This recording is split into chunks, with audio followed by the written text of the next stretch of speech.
ሰላም ሰላም እንደምናችሁ። ይህ ዩናይትድ ታክቲካል ሩም ነው። እኔ ርዕሶም ተስፋዬ ነኝ።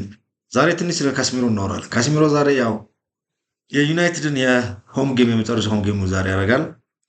ዩናይትድ ቆየባቸው 4 ዓመት ውስጥ ኦልሞስት 4ኛ ዓመት ነው። አሁን ያው ወደ 29 ጎል አካባቢ ላይ ወደ 35 ጎል አካባቢ ከነ ጎልና አሲስት አድርጓል። ዛሬ ደግሞ ያው እንግዲህ የመጨረሻ ሆም ጌም ይሆናል። ምናልባት ከዚህ በኋላ ወደ አሜሪካ ሊግ ላይ ይሄዳል ተብሎ የሚጠበቀው ካስሚሮ እንደምታውቁት ያው 5 የቻምፒየንስ ሊግ ዋንጫ አሸናፊ የነበረ እንግዲህ ፕሪሚየር ሊግ ውስጥ ወጥቶ ደግሞ ከማንቸስተር ዩናይትድ ጋር አንድ ኤፍ ኤ ካፕ እና አንድ ካርሊንግ ካፕ ያገኘ ተጫዋች ነው። ያው የካስሚሮ የፕሪሚየር ሊግ ቆይታ እንግዲህ ከአንድ ሳምንት ከቀጣይ ሳምንት ጨዋታ በኋላ ያበቃል። ያው ዛሬ ሞስት ፕሮባብሊ ያው ኦልድ ትራፎርድ ላይ ጥሩ ሽኝት ይደረግለታል ተብሎ ይጠበቃል።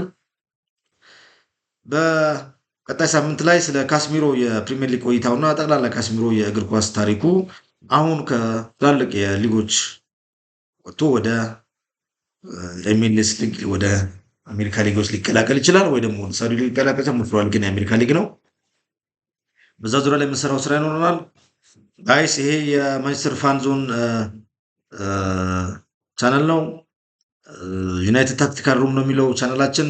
የዩናይትድ ታክቲክ፣ የዩናይትድ ግዢ፣ የዩናይትድ ጨዋታና ከጨዋታ በኋላ ያሉት ነገሮች እንተነትናቸዋለን። ኔልሶን ተስፋዬ ነኝ። በቀጣይ እስክንገናኝ ድረስ ፎርዛ ዩናይትድ።